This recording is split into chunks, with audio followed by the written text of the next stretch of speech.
देखिए sample paper 2024-25 का जो क्वेश्चन नंबर है 32, इसमें हमको क्या करना है, एरिया निकालना है और जो कर्व दिया गया है y is equal to 20 cos 2x, ये हमारा कर्व है और जो रीजन है π/6 से π/3। ठीक, तो सबसे पहले हमें क्या करना होगा, इसका कर्व बनाना होगा, ग्राफ बनाना होगा। तो हमारे पास जो क्वेश्चन है उसका सोल्यूशन कर लेते हैं। जैसे जो गिवन है उसको लिख लो, क्या गिवन है, गिवन है y is equal to 20 cos 2x, ये हमें गिवन है। ठीक, यहाँ पर हमारे पास क्या करना है, x की वैल्यू रखनी है। x बराबर जब हम π/6 रखेंगे, x बराबर जब π/6 रखेंगे तो हमारे पास y की वैल्यू कितनी आ जाएगी, ये क्वेश्चन नंबर फर्स्ट आएगी। y इज इक्वल टू हमारे पास आ जाएगा 10 के करीब, 9 पॉइंट कुछ आएगा है ना, 9.999 करके आएगा, तो अप्रॉक्सीमेट 10 हो जाएगा ये वैल्यू। ठीक है, जब यहाँ पे रखेंगे तो यहाँ पे क्या होगा, π/3 हो जाएगा। इसके बाद π/3 की जब वैल्यू रखेंगे तो ये हमारे पास ये निकल के आएगी। और जब x बराबर हम कितना रखेंगे, π/3, x बराबर π/3 रखेंगे तो हमारे पास जो है y की वैल्यू कितनी आ जाएगी, माइनस का 10 के करीब आ जाएगी। 10 9.99 करके आएगी तो 10 के करीब हो जाएगी। ठीक है, क्या करना है, इस वैल्यू इक्वेशन पे x बराबर π/6 रखेंगे तो y की वैल्यू 10 आएगी, और जब x बराबर π/3 रखेंगे तो x बराबर -10 आएगा। इसी के ब्याह पे हमें कर्व बना लेना है। तो जब कर्व बनेगा तो कर्व कुछ ऐसे बनेगा। देखो यहाँ पे क्या है, y हमारा मैक्सिमम है, कितना है, 10 है। यहाँ पे y कितना है, माइनस का 10 है। ठीक है, तो हमारे पास जो ग्राफ बनेगा, ये ग्राफ यहाँ से थोड़ा हट के बनेगा।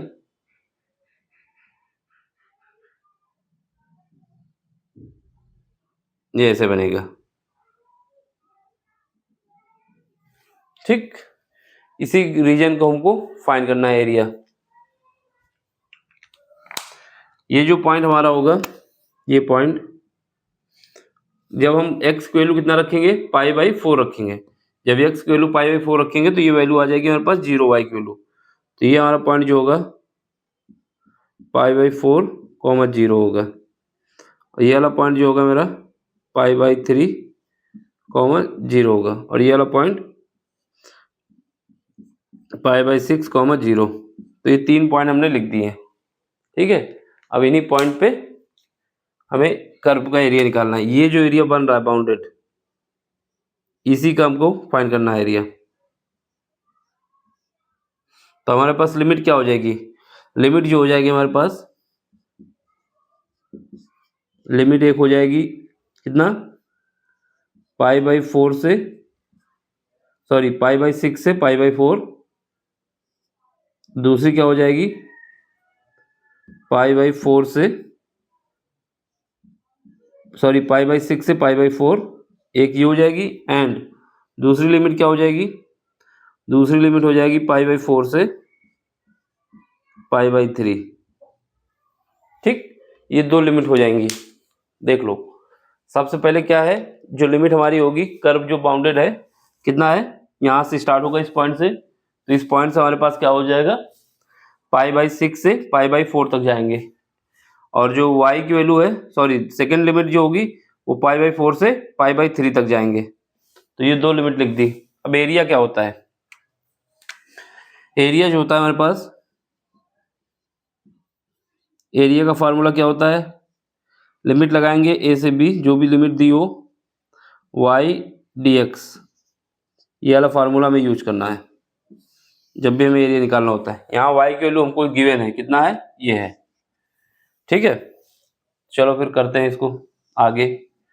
अब क्या करना है, total area, area a is equal to, पहली लिमिट कितनी है, π/6 से π/6 से π/4, एक लिमिट। इसमें y कितना है, y हमारा यही रहेगा सेम, क्योंकि कर्व तो सेम है। y क्या है, y इज इक्वल टू क्या रखेंगे, 20 cos 2x, और ये dx। फिर उसके बाद दूसरा क्या है, प्लस यहाँ पे लिमिट क्या है, π/4 से π/3, π/4 से π/3, ठीक।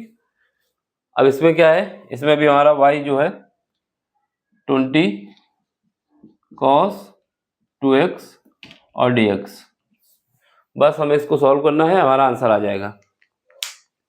समझने की बात ये यहाँ पे है कि अगर ये कर्व हमको बनाना नहीं आएगा ना तो फिर हम नहीं कर पाएंगे। तो सबसे पहले इस कर्व को बनाना आना चाहिए। कॉस की कंडीशन में जब हम वैल्यू पुट करेंगे, पहले x बराबर π/6 तो y की वैल्यू 10 आएगी। 10 कैसे आएगी, यहाँ पर जब रखोगे किसकी वैल्यू, x की वैल्यू, तो ये हमारा हो जाएगा cos π/3। फिर उसके बाद cos π/3 की वैल्यू रखोगे तो इसकी वैल्यू निकल के आएगी 9.99 करके आएगी, तो अप्रोक्सीमेट 10 हो जाएगी। सेम जब इसको रखोगे x बराबर π/3 तो ये y की इक्वल टू मेरे पास आ जाएगा -10। माइनस का मतलब ये है कि ये नीचे की तरफ जाएगा, तो हमने ग्राफ नीचे की तरफ दिखाया, ठीक। एक वैल्यू और लिख लो, अगर x बराबर मेरा कितना है π/4 है तो y कितना आ जाएगा, तब हमारा y आ जाएगा 0। ये 3 वैल्यू निकल के आएंगी क्योंकि ये पॉइंट जो हमारा है 0 वाला, इससे ये पता चलेगा कि पहला कर्व हमारा ये ऊपर वाला होगा, दूसरा कर्व नीचे वाला होगा। तो पहले कर्व की लिमिट कितनी होगी, π/6 से π/4 x की वैल्यू, और जो दूसरी लिमिट होगी दूसरे कर्व में π/4 से, इस वाले कर्व में π/4 से π/3, वो हमने लिख दिया। उसी की ब्याज पे ये कंडीशन बन गई, ठीक। अब इसको हमें सॉल्व करना है।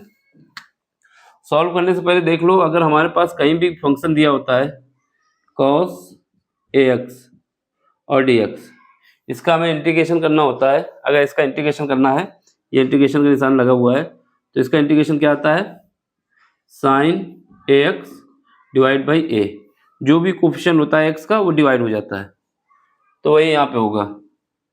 तो यहाँ पे क्या आएगा, यहाँ पर 20 को बाहर ले लो, दोनों में कॉमन है क्योंकि इस वाले का कर रहे हैं पहले, तो यहाँ पे आएगा sin 2x डिवाइड बाई 2, ठीक है।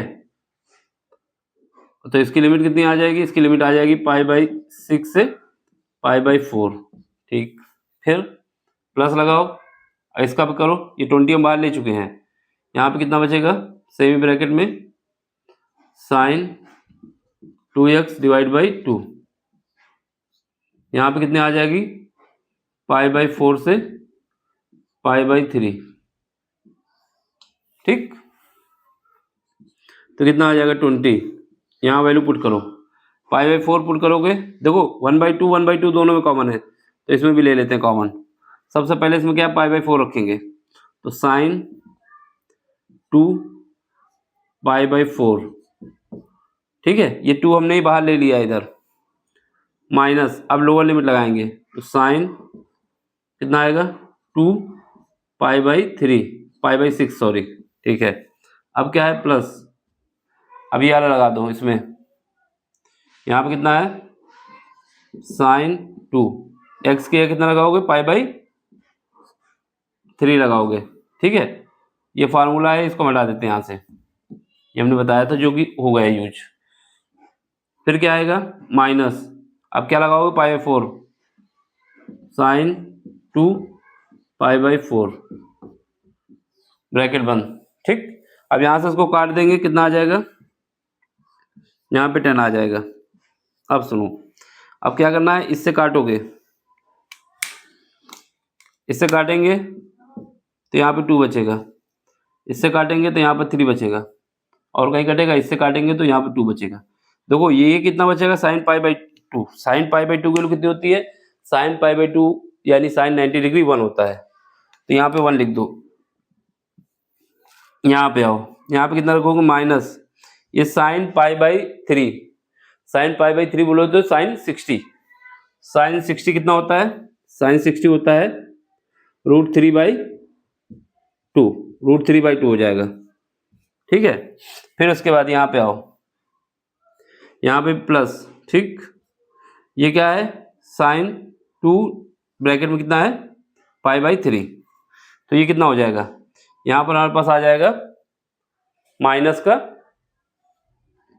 ये आ जाएगा मेरा माइनस का, क्योंकि ये sin 2/π/3 का मतलब है sin 120, sin 120 सेकेंड क्वाड्रेंट में होता है, पॉजिटिव होता है, तो ये हमारा हो जाएगा √3/2, √3/2, ठीक है। और यहाँ पे कितना आ जाएगा, यहाँ माइनस का 1 आ जाएगा, ठीक। अब हमें क्या करना है, इसको देखना है। तो इसका एरिया जो आएगा मेरा,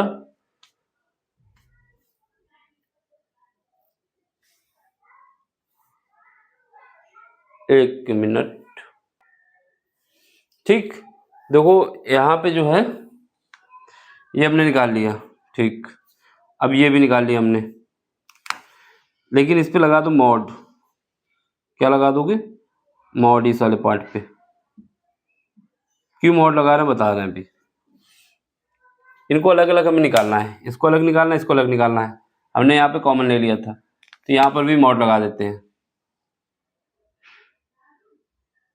ठीक। अब यहाँ पर भी मॉड लगा दो। देखो इन दोनों एरिया को अलग अलग हमें निकालना था।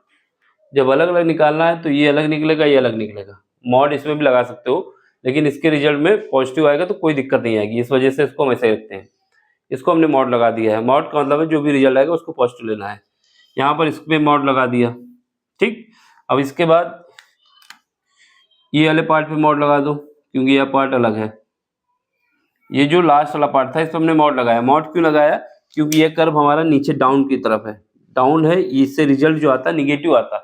इस वजह से हमने इस पे पहले ही मॉड लगा दिया है। क्यों, क्योंकि इससे रिजल्ट निगेटिव आता है। अब क्या करना है, अब हमें 10, देखो यहाँ से क्या है, ये तो ऐसे ही रहेगा 1 माइनस √3/2। अब यहाँ से माइनस कॉमन ले लो, प्लस माइनस कॉमन ले लोगे तो मॉड के अंदर रहेगा। तो माइनस कॉमन लोगे तो यहाँ पर क्या बचेगा, 1 माइनस √3/2, और ये मॉड रहेगा, ठीक है। अब मॉड के बाहर निकाल लो इसको, तो मॉड के बाहर निकालोगे तो ये प्लस हो जाएगा।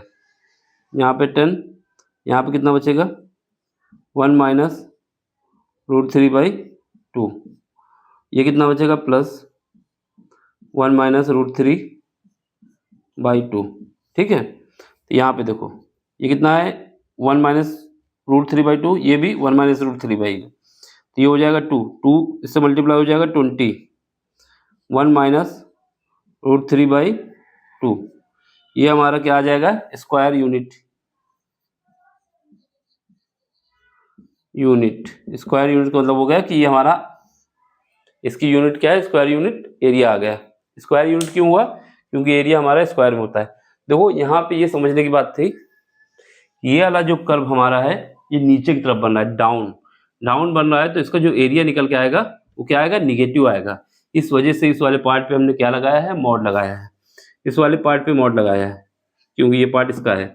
फिर उसके बाद इस पे मॉड लगाया है, इस पे मॉड लगाया है, ठीक, क्योंकि इसका एरिया निगेटिव आता। फिर यहाँ से कॉमन लेंगे, इसको निगेटिव बना के जब बाहर निकालेंगे तो पॉजिटिव निकालेंगे। तो ये सब सॉल्व करके कर लेंगे। मॉड लगाना जरूरी था, देख लो, इसका स्क्रीनशॉट ले लो।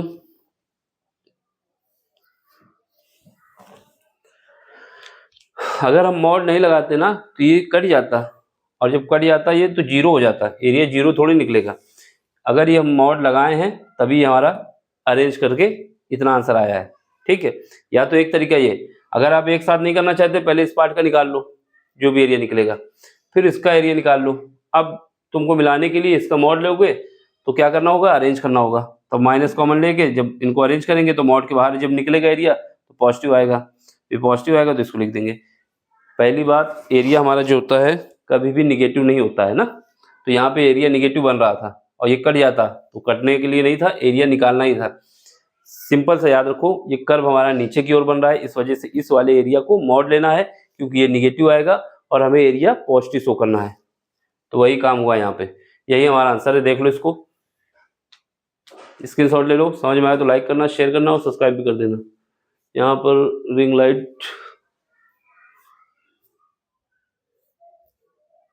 वैसे इसमें कुछ इसके आगे लिखा भी नहीं है, दिख रहा होगा ये, ठीक। चलो स्क्रीनशॉट ले लो, अगले लेक्चर में मिलते हैं। Thank you for watching.